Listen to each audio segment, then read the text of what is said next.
Welcome to What is Going On for new thought from the edge of Om. Each week on Om Time's flagship radio show, veteran broadcaster, author, and media consultant Sandie Sedgbeer conducts thought-provoking interviews with inspirational authors, artists, musicians, scientists, speakers, and filmmakers who are working at the point where spirituality and science meet consciousness at the very edge of Om. Here is your host, Sandie Sedgbeer. Hello. We humans are fascinated by our dreams, where we go, who we meet, what we do, and the purpose and meaning of dreaming. But what if there was something more to our dreams than we ever imagined? What if they could literally alter our lives by revealing our untapped capacities for prophecy, clairvoyance, clairaudience, materialization, spontaneous healing, and a state of oneness with all creation? Christina Donnell, PhD, is a mystic, a spiritual teacher, and an author who studied Eastern traditions and the shamanic energy practices of the Qu'ero Indians of Peru for nearly 30 years, nearly 30 years. A clinical psychologist, she's the founding director of Winds of Change Association, a Minneapolis-based educational organization offering programs that support humanity's evolving consciousness. And she's also the author of 2 multi-award-winning books, Encounters with Living Language, Surrendering to the Power of Words, and Transcendent Dreaming, Stepping into Our Human Potential, in which she chronicles her radical spiritual awakening through a form of dreaming that expands consciousness. Christina Donnell, welcome. Thank you, Sandie. It's lovely to have a cup of tea and be with you once again. So, are you drinking tea right there? I'm drinking tea right now. Okay, I'm drinking water. I have water as well, so we're good. So, Christina, you've said that you came into this world as a dreamer. When you were small, you couldn't wait to go to bed at night because in your dreams, you could fly with great skill. That would be a truth. And I still, to this day, 60 years later, plus some, still can fly in my dreams. But yes, I came into the world probably out of the womb with a mystical temperament and as a lucid dreamer, and what I have come to call, that I think it is expanded beyond lucid dreaming, transcendent dreaming, where you can merge into and be participatory in an experience in the dream time and fully have recollection of it and awaken the next day. And I was doing that at 5 or 6 years old, didn't know it was not the norm. Yeah. I mean, at the age of 7, you actually wrote your first book, didn't you? I did, on African-American spirituals. And all of that based on dreams you had of sitting on an African lady's lap. Yes. You know, I grew up in the 60s during the civil rights movement and in Detroit. My father was a cop. And I recall going to parking lots with the wives and the husbands were putting on riot gear, and the wives were anxious, and I could feel the anxiety in my mother. And yet every night I would go to bed and I would sit in an African-American woman's lap, and she would sing these extraordinary, exquisite spirituals that would just ring through my body. And it felt as though nothing was more exquisite than that. And I couldn't wait to return to my dreaming. That was my first 5, 6, 7 years on the planet.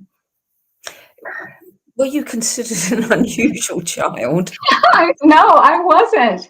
I grew up in an all-American family, and a brother 3 years older and a brother 3 years younger, and we were all athletes, and I didn't share my dreaming. I just thought it was normal until I wrote my first book, and then the teachers and my parents are like, "How do you know all of these things?" And I'm like, "I don't know." At night, I hear someone singing them. Amazing. So can you explain to us the difference between lucid dreaming and transcendent dreaming? You said, that we actually participate in a different way in a transcendent dream, but it's very hard to get our heads around.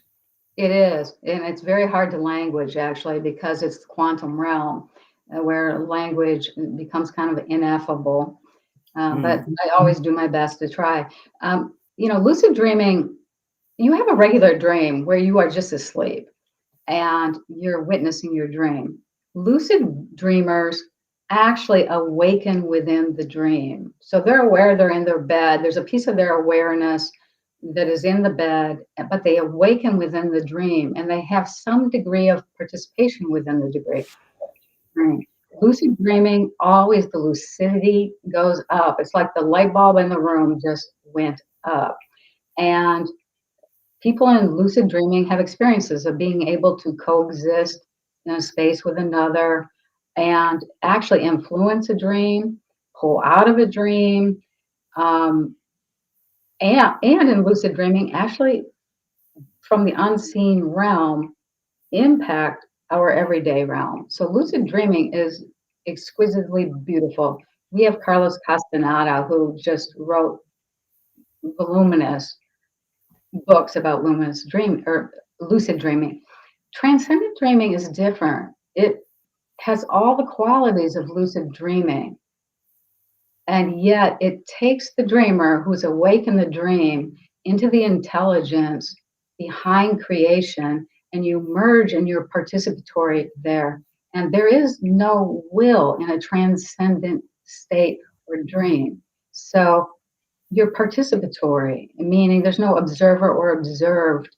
There's just observing, or there's no observed or observed. There's just experiencing. But you are participatory in these transcendent states that move the awareness outside the self into the boundlessness, into the subtle depths of our greater reality, and just open up great vistas with huge changes, not only in the mind, but in the body, the subtle body and the physical body of speeding up, slowing down, contraction, expansion, and then you're out of linear time, you're out of succession, you're into past, present, and future simultaneously, and your awareness can be in multiple places at once. But the signature behind transcendent dreaming is that you come home to the original dreaming, the original source, the original creation underneath form, the unseen that is making its way into manifesting form. Is Okay. Is lucid dreaming a prerequisite for, transcendent dreaming? Oh, that's you, Sandie. You always ask beautiful questions. What they have in common is you must awaken within a dream. So you must have enough energy that there's a piece of your awareness awake at night while participating in the dreaming itself. They have that in common. But where they shift is that transcendent dreaming, there is a dissolution of the self, of awareness being centered to a self. It dissolves into this expanded boundlessness, which it becomes participatory. And that is the difference between lucid dreaming and transcendent dreaming. And lucid dreamers often, if they're caught in that ego and the awareness that needs to be centered to a self, probably never move beyond lucid dreaming. That is, to me, the signature difference between the two. Yeah. So you write in your book, sometimes dreams entirely alter the course of a life. And you had such an experience when you were 28 and you actually witnessed your father's final living moments.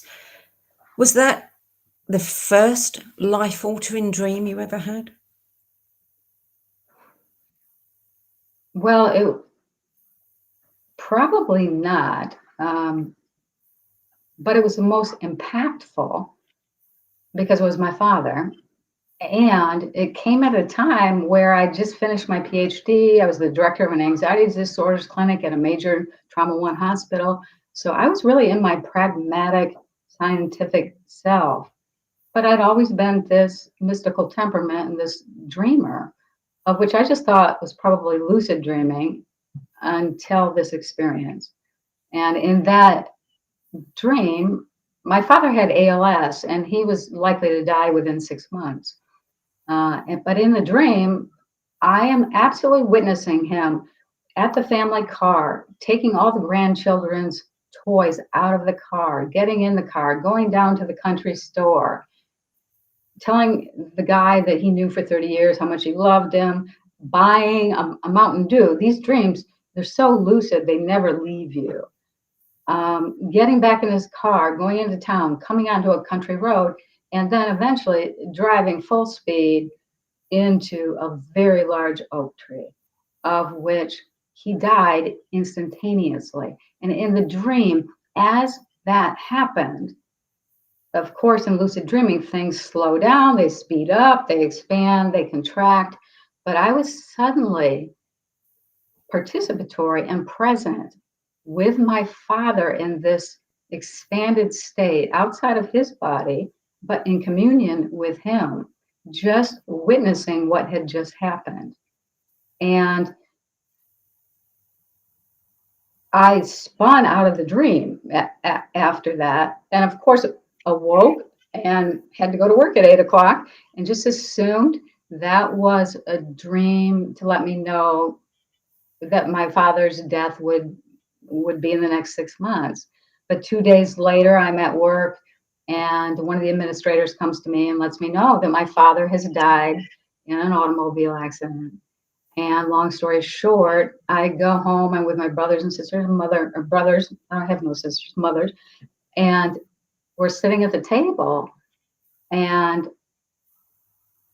my little brother says, "I'm so glad you didn't have to see the body, but would you like me to tell you about it?" And I'm like, "No, I noticed his jaw was really like disfigured." And that didn't even alert my brother, nor did it alert me at the time.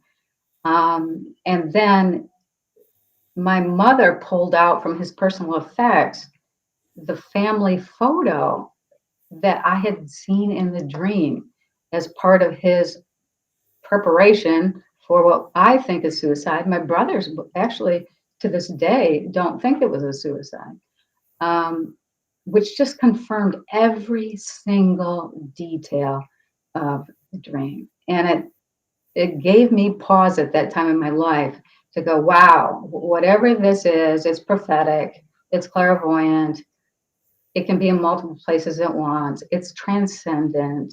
And it really began my exploration intellectually, because it's something I've been doing for a long time, of what are these states and what is really happening here. Did that dream give you some kind of comfort? Absolutely. Absolutely. The last time I saw my father, because he had ALS, he had started drinking. And I was in my PhD program. I was 24 years old, so wet behind the ears and self-righteous. I did not like that he started drinking, and I was fighting with him. So when he died, the last time I saw him, I was had been fighting with him. But that dream was the healing balm of our extraordinary love of one another in that exquisite moment together.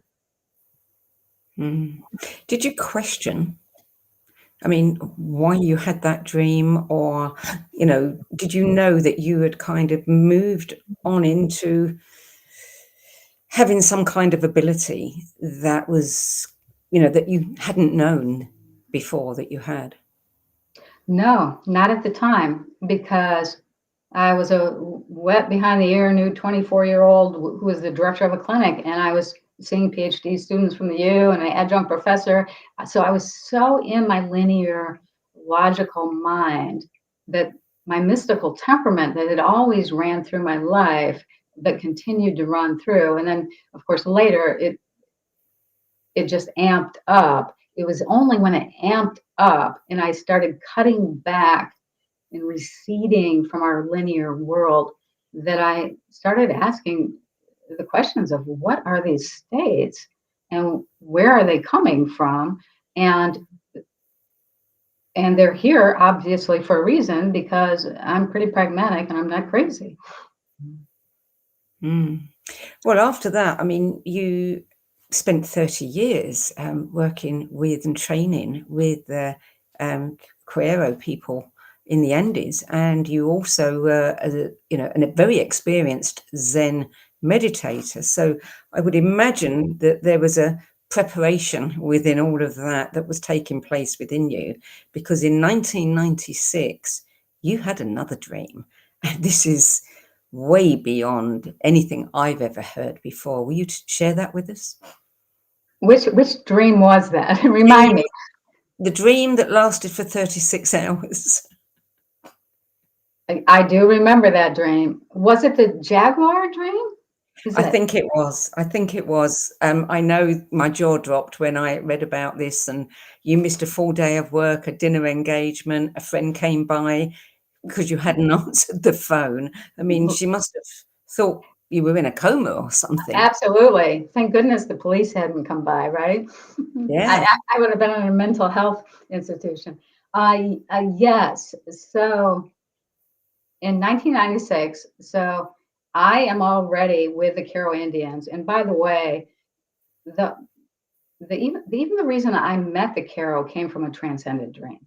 So I did not seek them out. The dreaming, to some extent, sought me out. And what I think is really important for this interview is the understanding at the soul level, there is a tapestry that is woven that is beyond us that we'll never understand. It's part of mystery.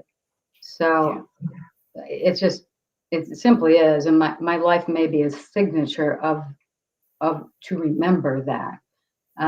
But at the time, I'm at the height of my martial arts. I'm competing internationally. I'm on the national team. And I'm also now immersed with the Qu'ero Indians. The Qu'ero Indians have a great reverence for the jaguar.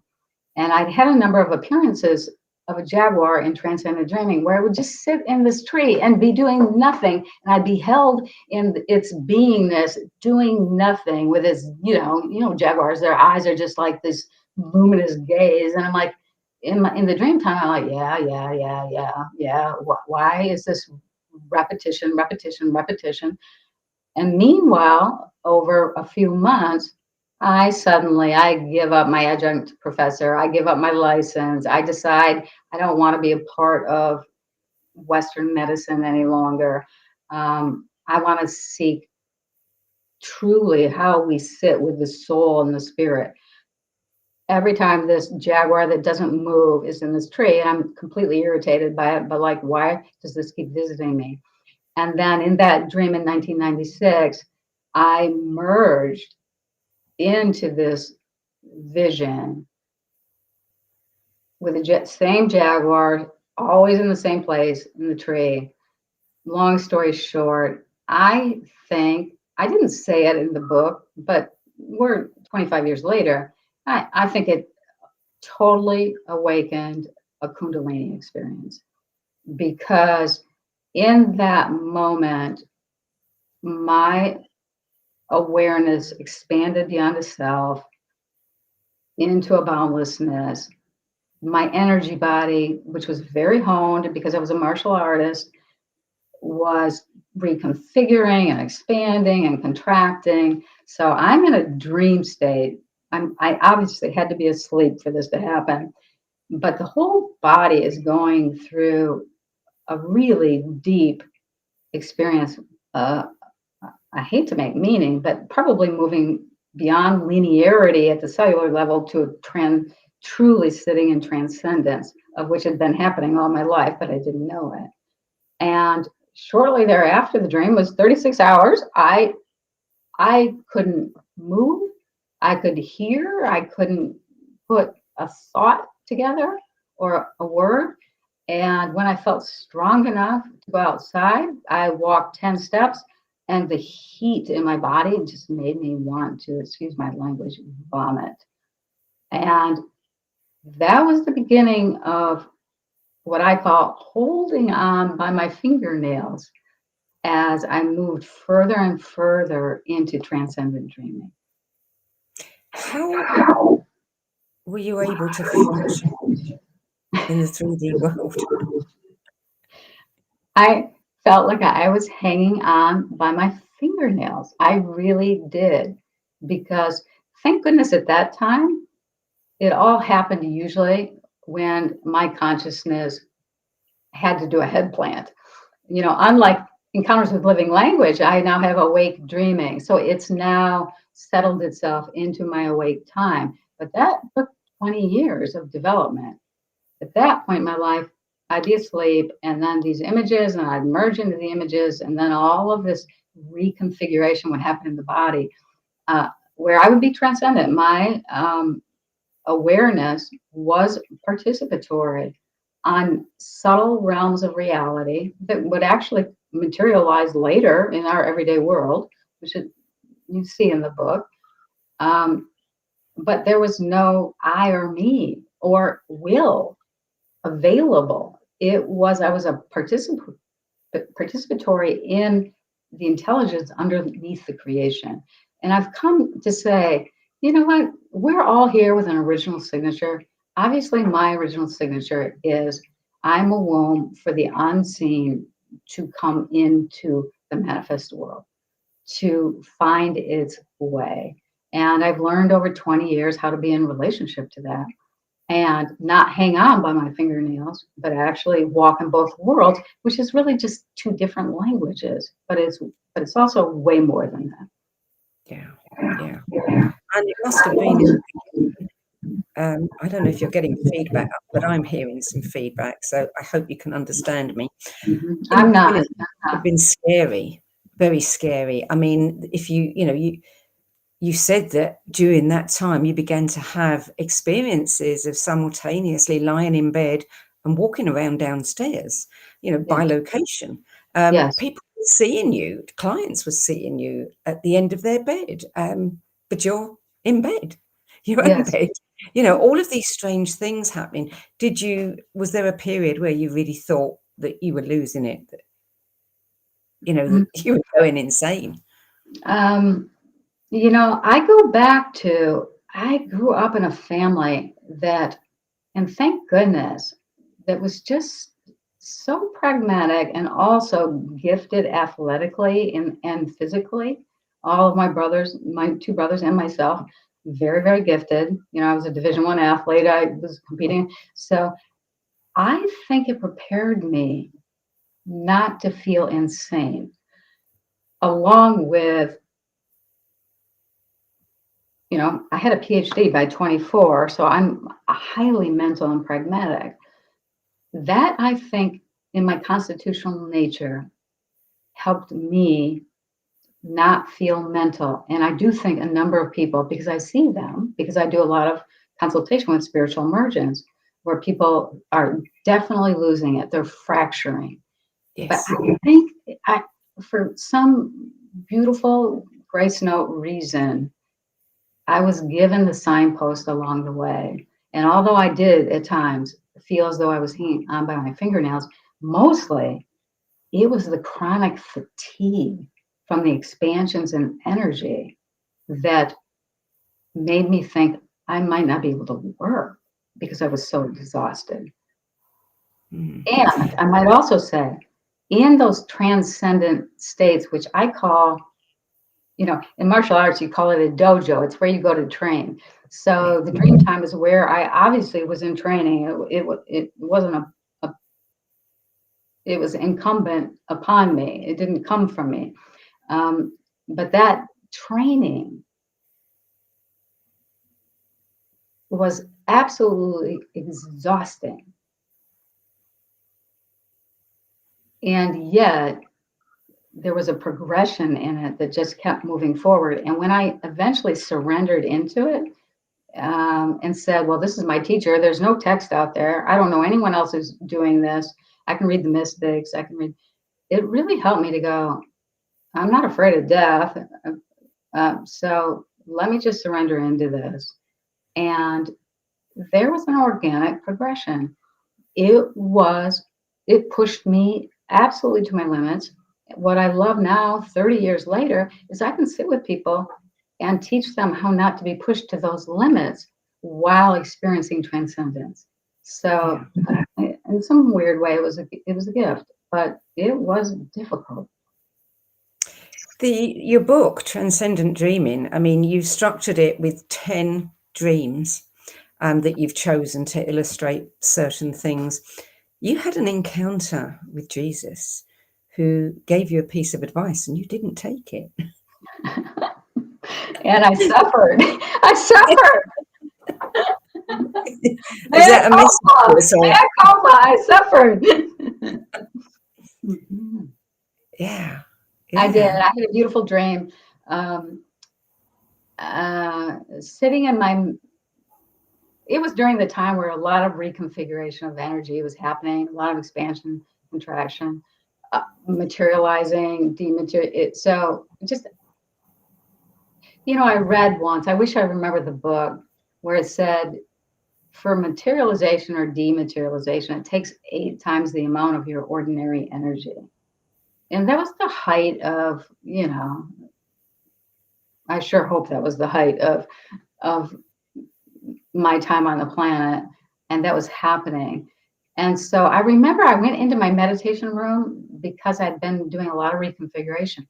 Went in there to meditate and had a moment with immature bald eagle in the tree glaring at me in the meditation. So now I'm already transcendent. I'm merging into this experience, and all of a sudden it comes down, flying right at me, and I turn because I think it's coming here. I turn and it hits me right in the back behind my heart, and then I get this full transcendent experience of my consciousness once again. It's not centered to a self. It's expanding further into more subtle realms, more simultaneity, more. So it was a train. When I look back on it, it's training transcendent experiences. And upon the ending of it,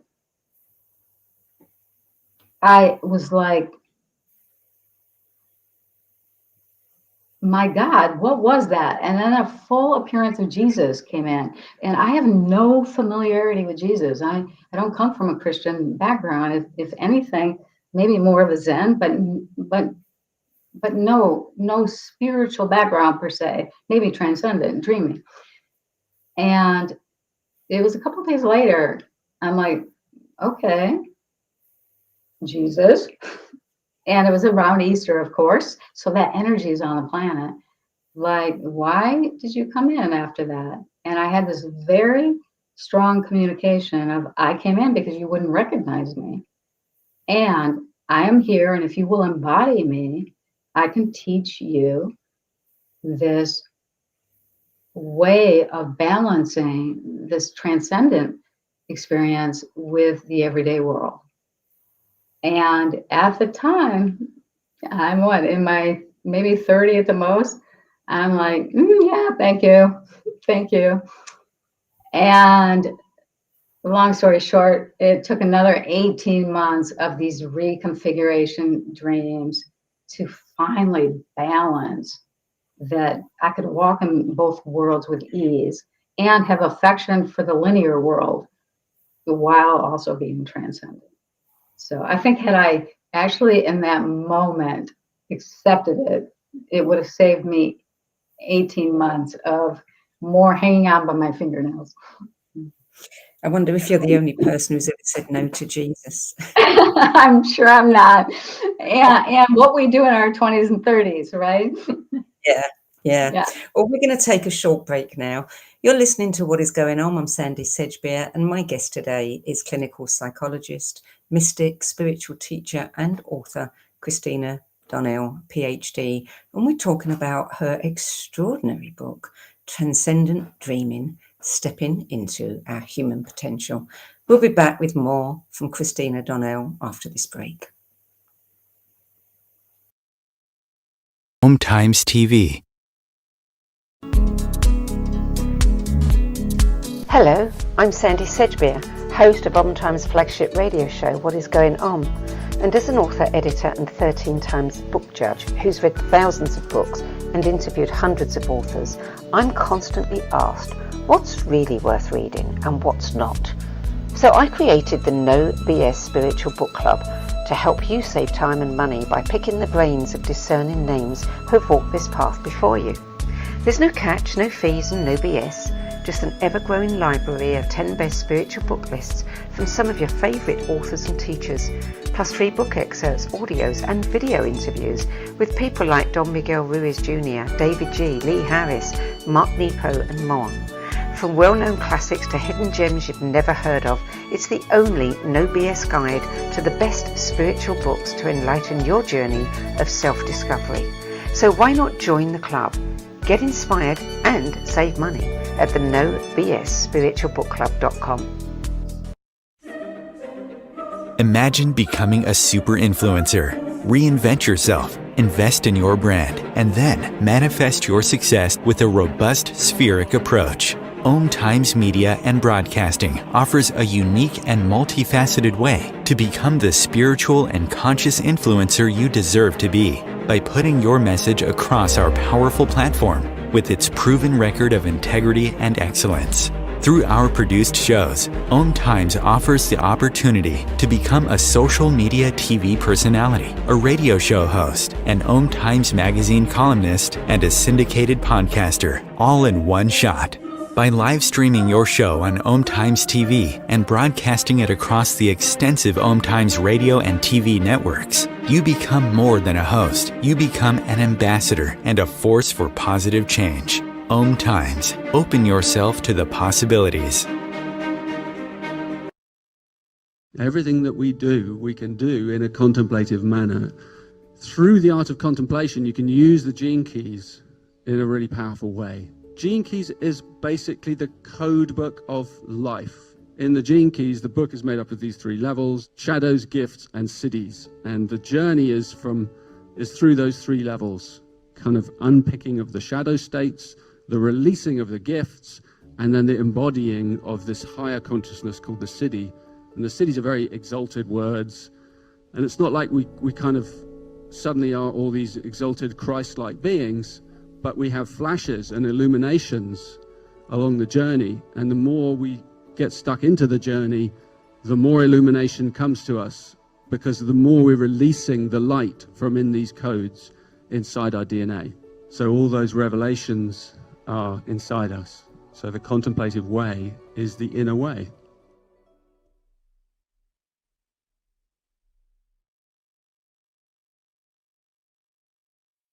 There are 16 million children struggling with hunger in America.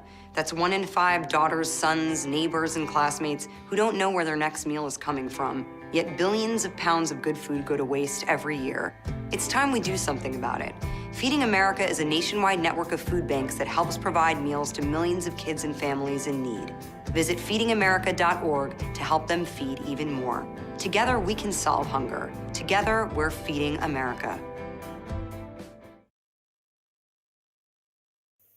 Welcome back.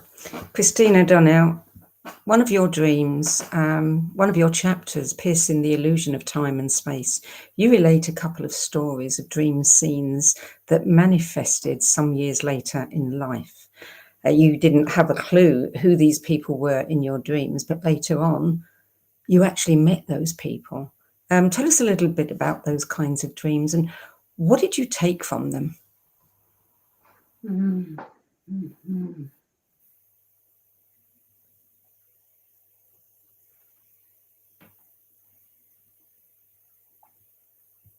You know, I'm thinking of maybe the first one I wrote about, the Transcendent dream, awake within a dream. I'm watching a motorcycle going around a curve. It has a man and a woman, both without helmets on it, and it crashes. And the man tumbles off, and then in the dream, it slows down, and my awareness reconfigures into a pair of hands, of which I'm like as she's flying through the air, my hands are holding her head until she hits the pavement. And they're there in the dream time until emergency vehicles come on the scene. And then my hands evaporate and then I evaporate from the dream.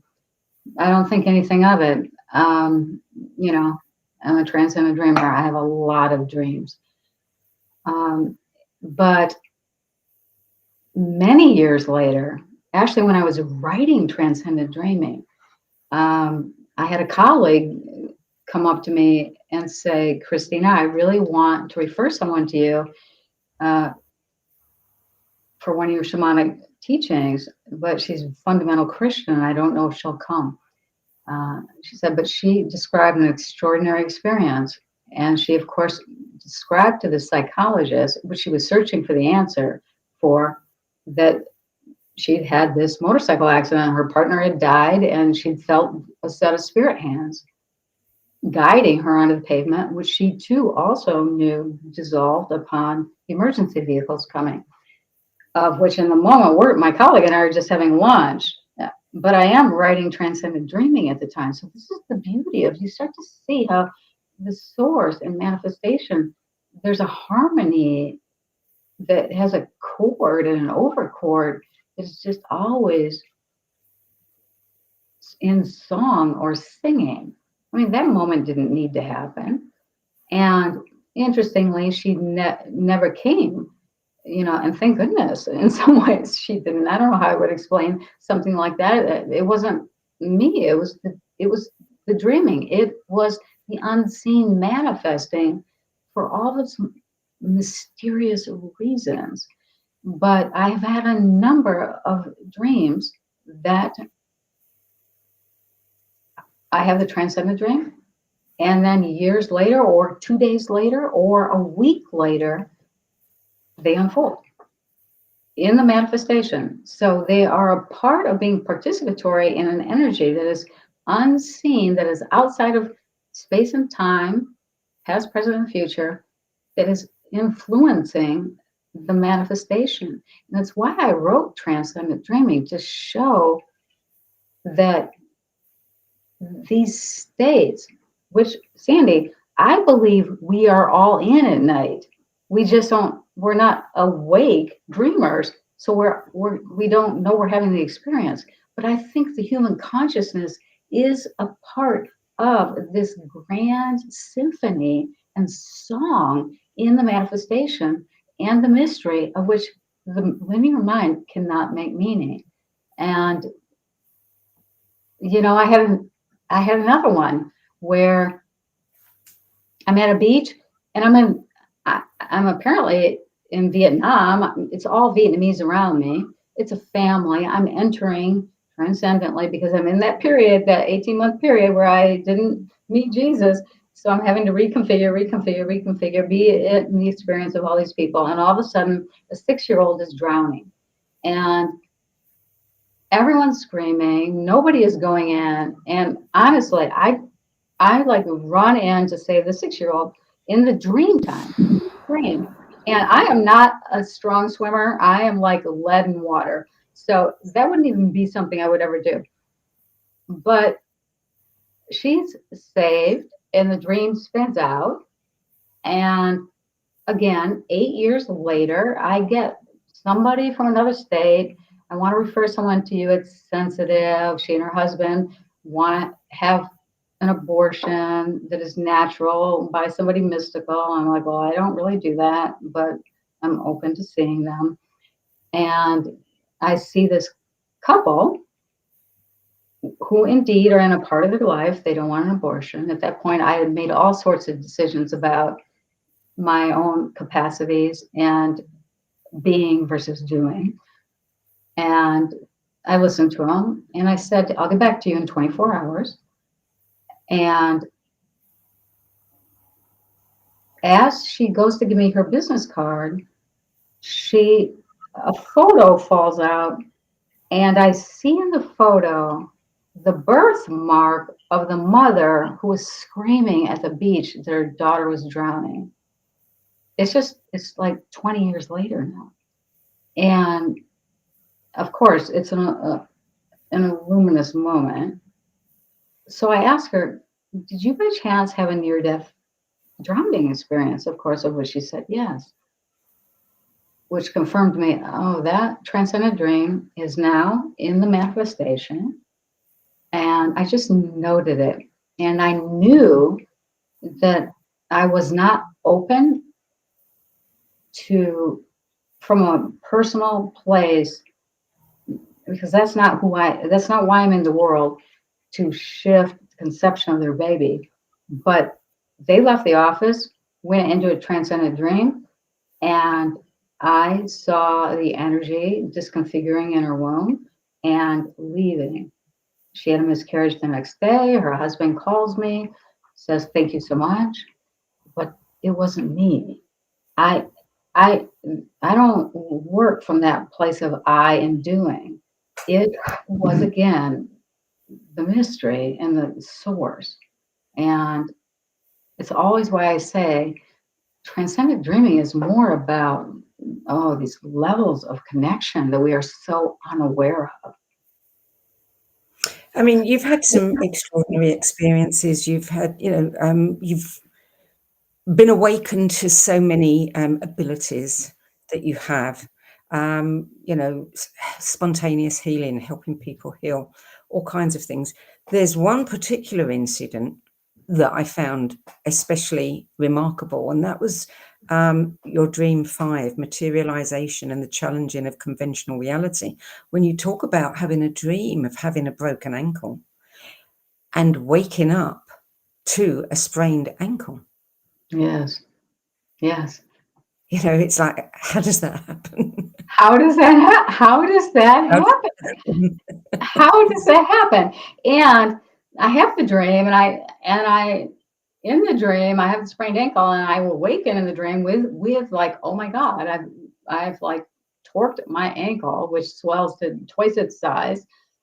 But then I am on a pilgrimage taking students, shamanic students, and it revisits me. Like I meet the same man that was in the dream. And what I love about transcendent dreaming, and it's why I am hands off with, this is just the mystery, and it's so big, it's so much bigger than I, that I don't want to influence it. I just maybe am a womb for its expression, but I am in a place of being, not doing. In this dream, that dream started to go down the same line, but it ended differently, and I didn't have the sprained ankle. Maybe it was because I had the sprained ankle already. I don't know, but a lot of transcendent dreams, they can be prophetic down to the detail.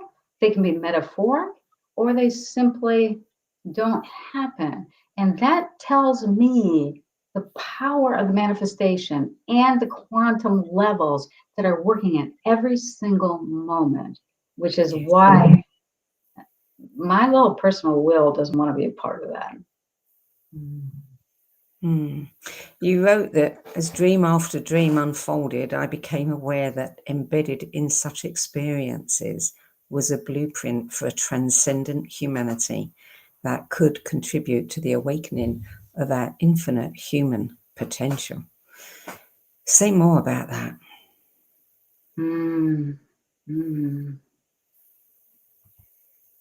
The first several years the book was out, everyone was about, well, how do you do that? How to, just like in the spiritual industry, like, well, how do you awaken? How do I pursue this? But of course, this is beyond the personal will of awakening. So I never from the beginning professed to know how to. Turn down publishers because they wanted a how-to, because I don't know the how-to. I was born, and it's part of my original signature and how I am in relationship to the planet. Now, in my 6th decade of life, nobody wants to sit in silence, of course. But I get when we bring our awareness into the silence and our mind and thought and making meaning recedes, we recognize it's fully flowered. It's given us our linear world. It's too tight. So we're ready to let it fall away. And we go into the deeper layers of the silence. The silence is the transcendent realm. And the silence, we're born within the silence, and the silence is of the cosmos. So to me, it is the key to a transcendent experience on the planet. And it's a whole lot easier, maybe, to consider a meditation practice where there's more ease in discovering the layers of the silence, where transcendence awakens, than having a full, body experience that you hang on by your fingernails. So, I do have ideas about it. At the same time, Sandie, we both know it's coming onto the planet. The last time I talked to you, because we did a beautiful interview with Susie Miller, you said now 1 in 36 children are born neurodivergent, Asperger's, autistic, where they are not in that awareness that is centered to a self. Matter of fact, they're having to learn it as a primary language to be adaptive in the world. Meanwhile, they have these mad skills. They are clairvoyant and prophetic and can speak 5 languages, of which their parents have never introduced them to. So it tells me it's already evolving. I mean, that is my greatest comfort in just being a part of it, and maybe being the baton holder. The Olympics are going on, the baton holder, or the bridge of it's already happening. It's on the planet. I have beautiful young adults who have synesthesia, the ability for their senses to be in, to hear color. So I think it's Sandie, is it part of our evolution, and not neurodivergence? I don't think of as a mutation, or likely is, but it's moving us along to a transcendent human. What I often call moving beyond Homo sapien to Homo luminous. What I often call, when I walk and my tennis shoes are too tight because my toes are at the end, that feels like our linear world and successive world and cause and effect and making meaning. It's too tight. It's too tight. It's too tight. And so we are expanding now beyond that. Yeah. Well, I really do think that the next generations are representative of the new human, the transcendent human, whatever we want to call it. But yes. I've met several, and I know the abilities they have. Yes, I know you do. One reviewer of this book said that they felt that you have been called by spirit to develop a potential for human beings that's been lost or neglected in Western culture. The potential for dreaming to become a practice of self-realizations beyond the ego. What's your view on that?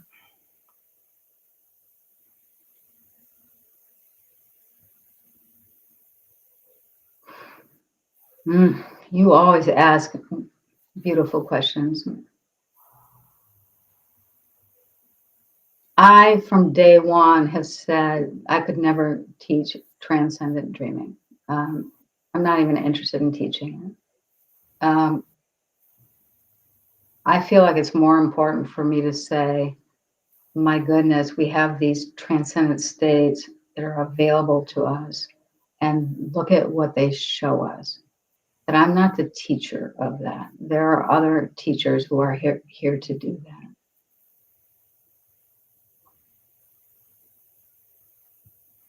At the end of the day, I think the manifestation is perfectly unfolding, even in the division, the rhetoric, the us and them,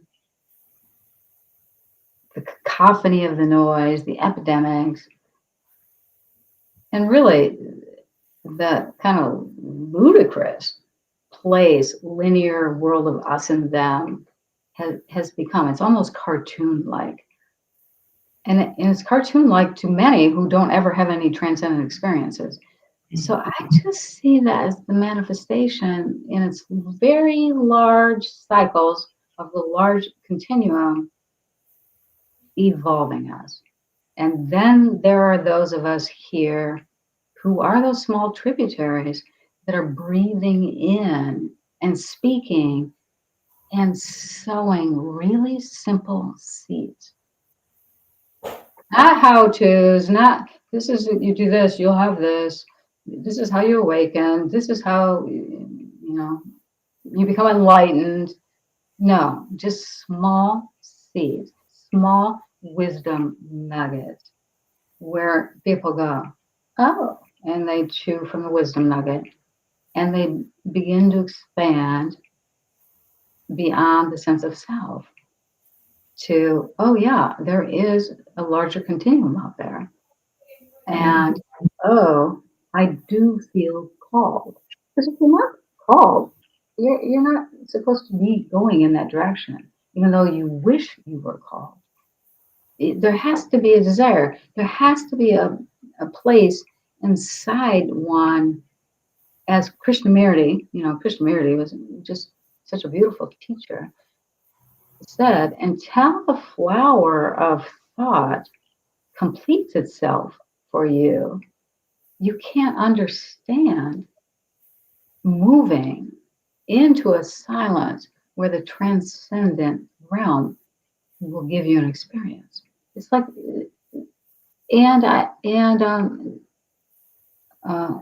Cherie Arabando said the same thing. Until you leave the old world, you can't experience the new world. Like you can't wish for the new world, but stay in the old world. You have to be really kind of satiated with your old world and then become very curious and get wisdom nuggets where teachers are sowing seeds. And I think I sow seeds. And you've said this, you know that your dream states interlinked with and influenced events in the real world. And this is one way, that we can influence how the future unfolds. Yes, and here's the paradox. Without knowing, we are doing that because it's not a willful act. It doesn't come from doing. It comes from being participatory with the intelligence behind the creation, of which has been unfolding for millions of years, and falling into that embrace versus our very tight doing, got to make a better world, got to make a better world, got to make a better world. That is not how it happens. Mm. Well, before we close, I just want to mention briefly your book, Living Language. I mean, having read both of these books, you seem to me to be somebody who is way out front, a pioneer, if you like, a scout, Yes. creating the path for the others to follow, because both of these books are absolutely extraordinary, and they are tapping into and showing us things that I had never thought of before, absolutely never thought of. So I mean, do you feel that you are on target with your mission, so to speak? I would say my mission breathes and therefore lives me. Did you? That's a good way. Yeah. So tell me quickly before we close about your next book. Oh. Yes, because you are somewhat aware of it. Working title, Timeless Consciousness. It's half written, and we're just now, Cape Montana, my editor. We're shopping it out to trade publishers. But I do see it as the synthesis of these first two books.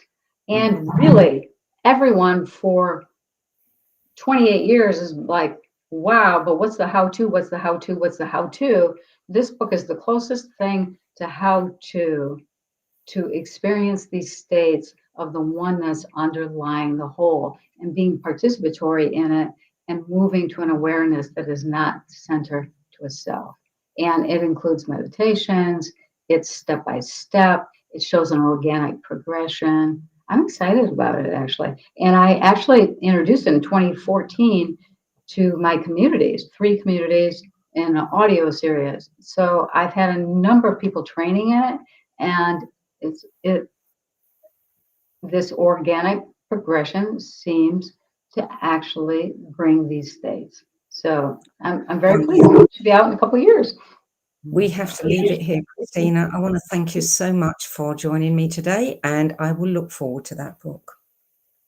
Thank you. And I want to thank you immensely for all that you are doing in the world, my dear sister. Thank you. So, Transcendent Dreaming, Stepping into Our Human Potential is published by Winds of Change Books.